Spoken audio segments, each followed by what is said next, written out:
Hey everybody, it's Jennifer, Midwest Wilderness Connections, and I've got another commission.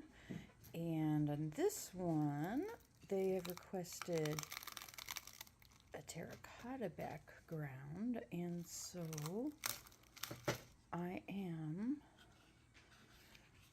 testing out terracotta hues. So here I've got one that's a little darker. They requested a light terracotta, so I'm thinking probably this one here. But just thought I'd give you guys a little sneak peek. So here's the clay, and I use it as a mold, and I had flowers. I had black-eyed Susans. Um, they're growing in the garden right now, and they make really beautiful casts. So I pressed the black-eyed Susans into the clay, then carefully took each piece of them out of the clay, and then I used the plaster to basically then cast them, almost fossilize them. So you can see it's 3D, but you can see it's like 3D. Even the petals, let's zoom in here, you can see the grooves in the petals.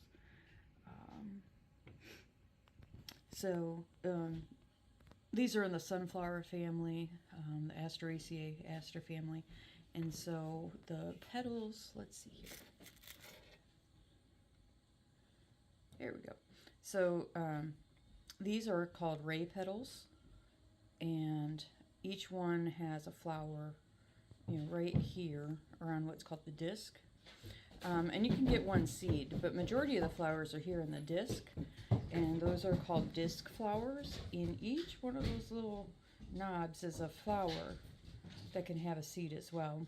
And so you can see we pick up the detail of those. Here you can see we pick up the detail. These leaves, you can see here, are a little fuzzy and have a little bit of fuzziness on the edge. Here's a leaf. We've got a little more of the white of the plaster in there. But anyway, these are awesome. They're fun. So when they first come off, sometimes they still have some clay on them. I give it a moment to dry for a little bit to make sure that the plaster kind of dries out and strengthens.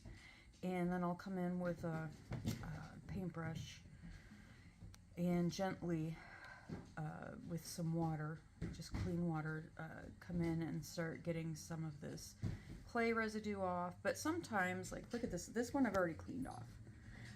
But you can see here I've left some of the clay residue on it, and kind of in the seams along these, because it helps add that contrast so that the pieces kind of pop a little bit. And so you can see other areas like around these flowers I've cleaned off the clay residue a lot more, but it just helps add that contrast to the piece.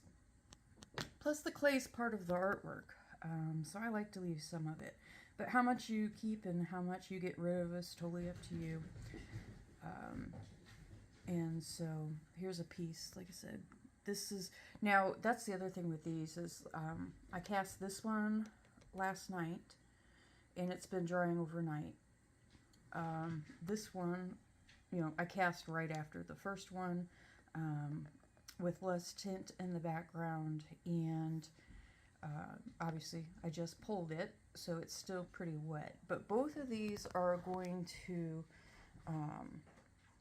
that background and even the foreground, they're gonna pale. So these are gonna become more white. This is gonna become a lighter shade of terracotta. Now how much, I'm not sure. Same thing here. How much, I'm not sure. But it it really depends on the type of tint you use and how much of it you use. And so one thing that's kind of fun with these is that you don't really know what the final product is going to look like. For at least a small cast like this is going to be at least probably a week before I know the final hue, or like how intense or deep that color is going to be. because you've added a tint to plaster and the plaster's white. So usually anything you add to the plaster is going to go pastel when you mix it. But these, the type of tinting material that I used, they're going to hold more of the color. And this is the first time I've used the terracotta. So I'm really interested to see how well they keep these deeper hues, especially with fall coming. I've kind of got a pumpkin and spice theme going here. But I just wanted to give you guys a quick little tutorial. Well, you can hear my 17-week-old puppy chasing the 17-week-old kittens around in the background. So if you guys hear a bunch of rustling. A while back I told you guys that I found baby kittens when I was out doing my nature photography, and they were only about 3 days old. I bottle fed them, and I've got them. There's 4 kittens, and I love them all, and I cannot give them up.